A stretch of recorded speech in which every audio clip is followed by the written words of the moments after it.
नमस्कार। कक्षा 9वीं विषय विज्ञान, अध्याय 8 गति। इस वीडियो में हम गति का दूसरा समीकरण और गति का तीसरा समीकरण समझने जा रहे हैं। चलिए सबसे पहले हम देखते हैं गति का द्वितीय समीकरण। गति का द्वितीय समीकरण जिसे कि हम समय स्थिति संबंध या समय स्थिति ग्राफ से भी जानते हैं। गति का द्वितीय समीकरण समझने से पहले मैं आपको गति का पहला समीकरण याद दिलाती हूँ। गति का जो पहला समीकरण था वो हमने क्या निकाला था, v बराबर u प्लस at, यानी वेग और समय में संबंध। यहाँ देखिए मूल राशि क्या है, मूल राशि है वेग और दूसरी मूल राशि क्या है, समय। अर्थात जो दो मूल राशियां हैं हमने उसमें संबंध निकाला था। v भी वेग है, u भी वेग है और a त्वरण है, तो त्वरण का मान किससे निकलता है, त्वरण का मान a से ही निकलता है। तो इस प्रकार जो आधारभूत राशियां हैं यानी v और t, हमने इसमें संबंध को ज्ञात किया था। अब गति का जो द्वितीय समीकरण है, गति को द्वितीय समीकरण से समझने से पहले हम एक उसी ग्राफ को वापस देखते हैं। ये देखिए यहाँ पर एक ग्राफ जो पहले समीकरण में हमने काम में लिया था वही ग्राफ यहाँ पर भी है। माना कोई वस्तु है जिसका प्रारंभिक वेग u है, t समय पश्चात उसका जो वेग है वह बढ़कर v हो जाता है। इस तरह से इस ग्राफ के अनुसार हम गति के द्वितीय समीकरण को समझने का प्रयास करेंगे।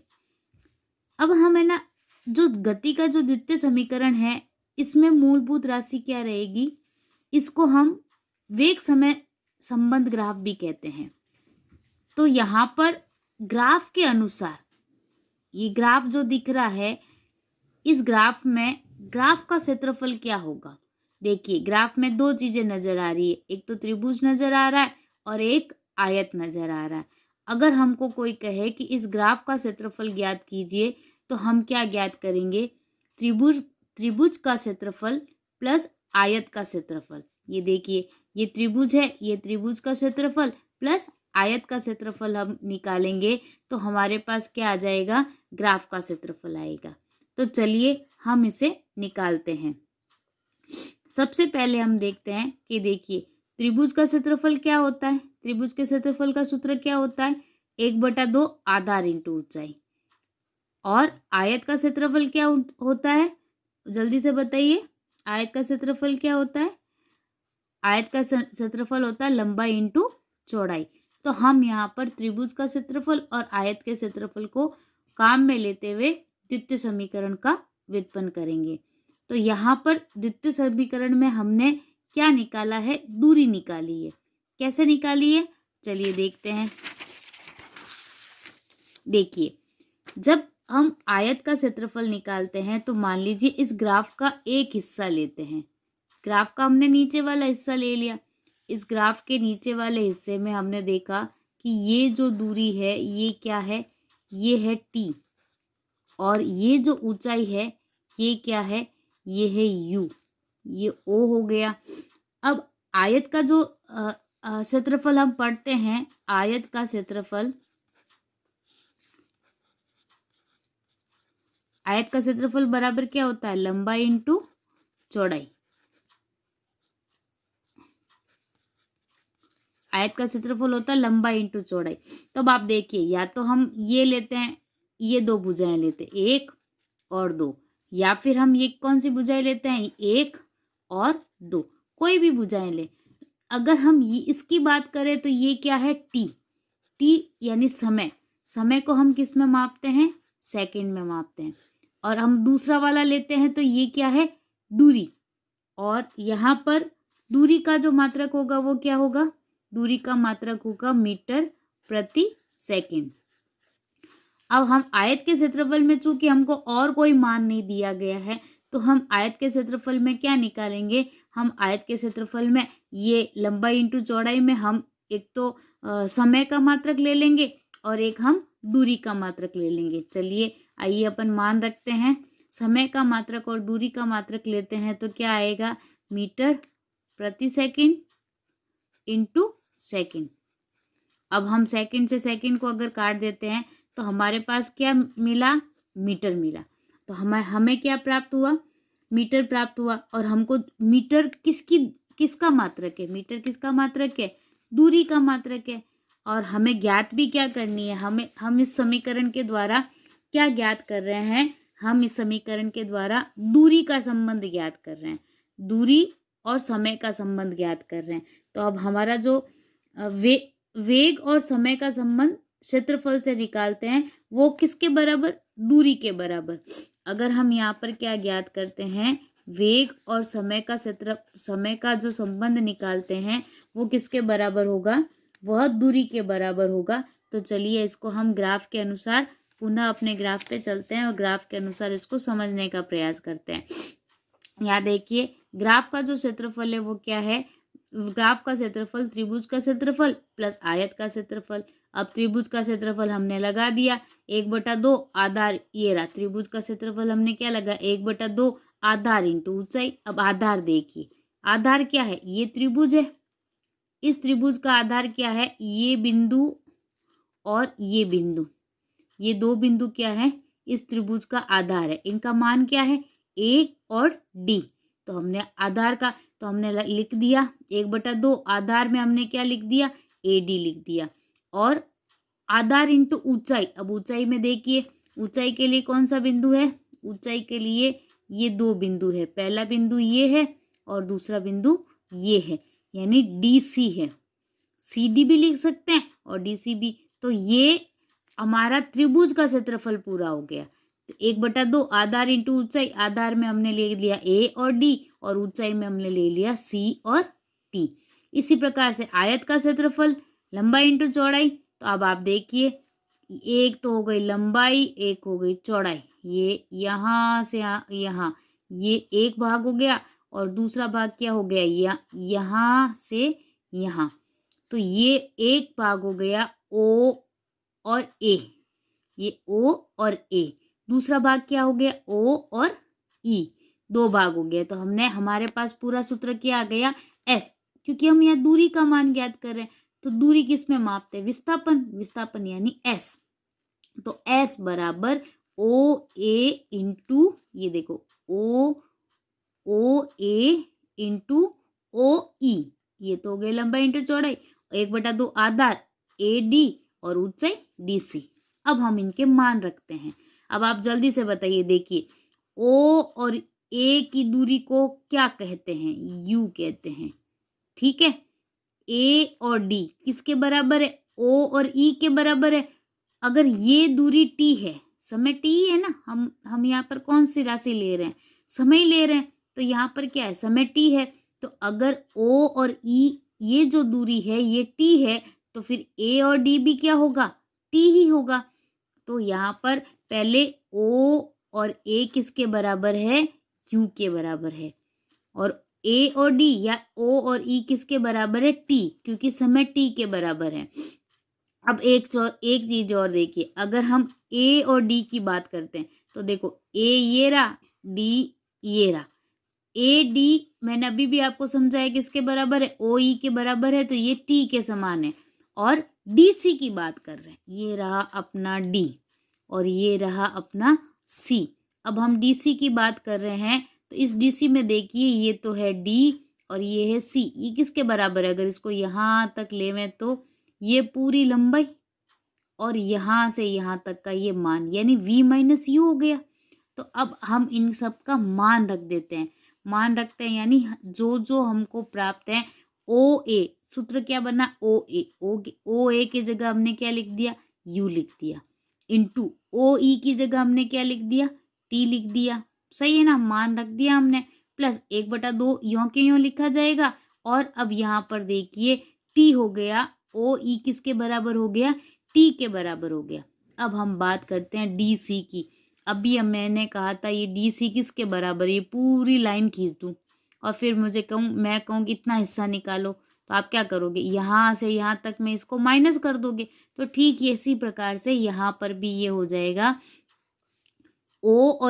ओ बी माइनस ओ ए, तो ये हो गया ओ से बी तक की दूरी और फिर माइनस ओ ए,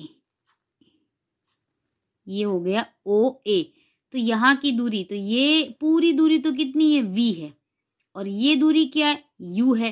तो स्पष्ट है कि अब हम यहाँ पर क्या लिखेंगे, v माइनस यू लिखेंगे। तो देखिए पूरा अब हमने सब मान रख दिया, हमने पहले ओ ए का मान रख दिया, फिर ओ ई का मान रख दिया, फिर ओ ए डी का मान रख दिया और फिर डी सी का मान रख दिया।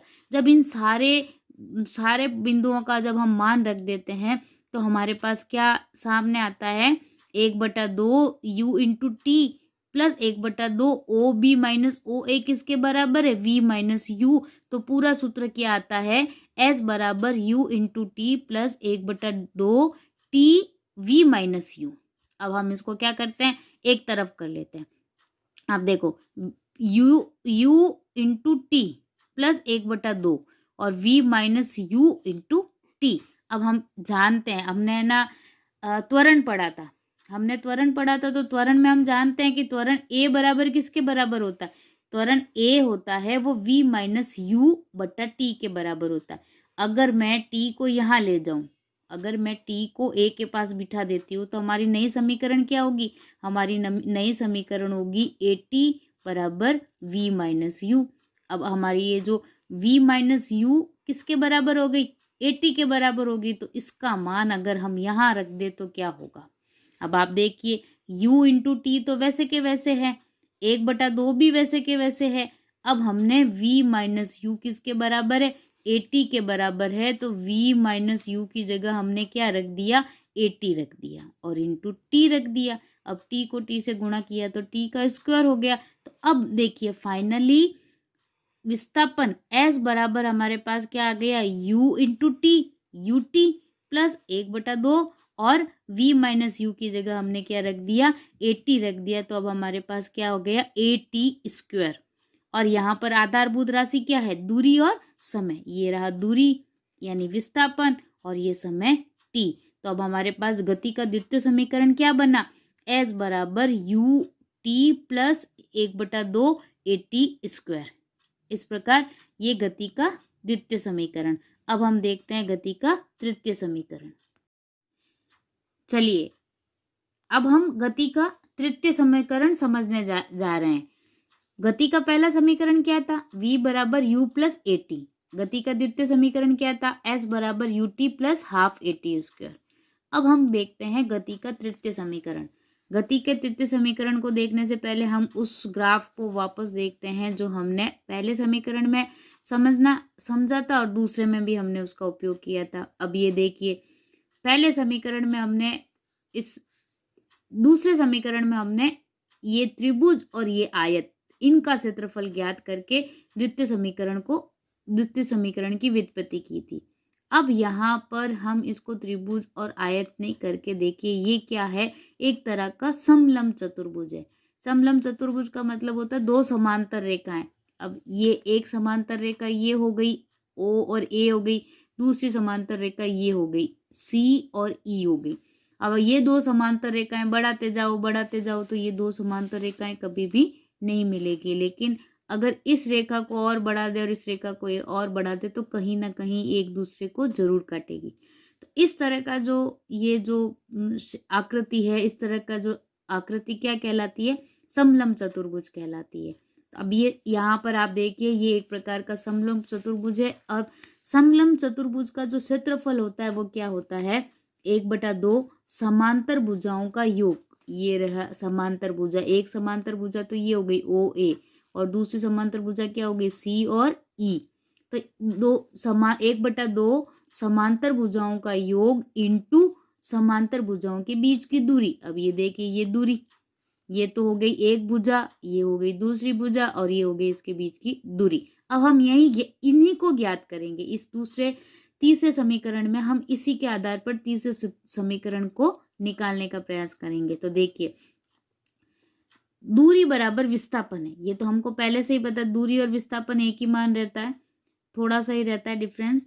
तो इसका समलंब चतुर्भुज का क्षेत्रफल क्या हुआ, समांतर भुजाओं का योग इंटू समांतर भुजाओं के बीच की दूरी। तो S बराबर क्या हो गया, 1/2। समांतर भुजाओं का योग मैंने पहले क्या कहा था, एक भुजा तो है O और A, ये हो गई O और A, और दूसरी भुजा क्या हो गई, E से लेकर C तक, तो दूसरी भुजा हो गई E से लेकर यानी CE, इंटू इनके बीच की दूरी। अब दूरी कोई भी, एक दूरी ये है, ये दूरी, दोनों दूरी समान है, हम न्यूनतम दूरी ले रहे हैं, तो न्यूनतम दूरी क्या है, या तो A से D होगा, और A से D भी लें तो किसके बराबर होगा, O से E के बराबर होगा। AD और OE में कोई अंतर नहीं है, तो हमारे पास यहाँ पर दो भुजाओं के बीच की दूरी क्या ली हमने, OE ली। तो सूत्र क्या बना हमारे पास, S बराबर 1/2। अब O और A किसके बराबर है, O और A किसके बराबर है, देखिए ये U के बराबर है, प्लस C और E किसके बराबर है, ये देखिए ये यहाँ से यहाँ तक की दूरी, ये C यहाँ और ये E यहाँ, तो ये दूरी किसके बराबर है, V के बराबर है। तो अब हमारे पास 1/2 U plus V into OE किसके बराबर है, OE है, साधारण सिंपल सी बात, OE किसके बराबर है, T के बराबर है। तो यहाँ पर हमारे पास एक फॉर्मूला आ गया, S बराबर 1/2 into U plus V into T। लेकिन यहाँ पर हमें समय से संबंध नहीं ज्ञात करना है, यहाँ पर संबंध समय के साथ नहीं रहेगा, वेग और विस्थापन के मध्य रहेगा। वेग और स्थिति का संबंध हमको बताना है कि, तो यहाँ के इसलिए हमको t का मान नहीं ज्ञात करना है, तो अब हम t को गायब कैसे करेंगे भाई, हमको t ज्ञात ही नहीं करना, t 2 बार ज्ञात हो गया, अब हमको नहीं करना, तो हम क्या करेंगे, हम वेग व स्थिति संबंध बताने के लिए वापस वहां जाएंगे त्वरण के पास, त्वरण का सूत्र लिखेंगे। त्वरण का सूत्र क्या, a बराबर v माइनस यू बट्टा टी। तो अब हम t को तो अलग कर देंगे, t बराबर v माइनस यू बट्टा a। अब हमारे पास t का मान आ गया, हमें क्या करना था, हमको तो t को वैसे ही हटाना था, हमको t चाहिए ही नहीं था, हमको तो वैसे भी वेग और स्थिति के मध्य संबंध ज्ञात करना था, t ज्ञात ही नहीं करना था। तो t किसके बराबर हो गया, v माइनस यू, ये वेग हो गया, और त्वरण। तो अब मान रख देते हैं, अब हम कर लेते हैं S बराबर 1/2 U plus V into T का मान रख दिया, ये देखिए ऊपर हमारे पास यहाँ पर टी था, 1/2 V plus you into T. अब टी के स्थान पर हमने क्या रख दिया, V माइनस यू बट्टा ए रख दिया। तो अब हमारे पास सूत्र क्या हो गया, S बराबर 1/2 into u plus v into v minus u बट्टा ए। अब यहाँ पर पूरा फॉर्मूला अगर हम अच्छे से जमा के लिखते हैं तो 1/2 ए को इधर लिया है, अब दो चीजें एक पास हो गई, v प्लस यू हो गया और v माइनस यू हो गया। तो a प्लस बी का स्क्वायर वाला हमारा एक समीकरण काम आता है, उसका उपयोग हम यहाँ करेंगे। तो s बराबर 1/2 a v square minus u square, या s बराबर v square minus u square. अब हम 2a को इधर ले जाते हैं, चूंकि हमको वेग और दूरी में संबंध ज्ञात करना है, तो हम इधर त्वरण को इसके दूरी के पास ले जाते हैं। तो हमारे पास क्या फॉर्मूला आता है, 2as बराबर v square minus u square. अब ये जो v square minus u square, अब हमको वेग का मान ज्ञात करना रहेगा, तो v को हम अगर एक तरफ ले लेते हैं तो वी स्क्वायर बराबर यू स्क्वायर प्लस 2as। ये कौन सा है, ये गति का तृतीय समीकरण है।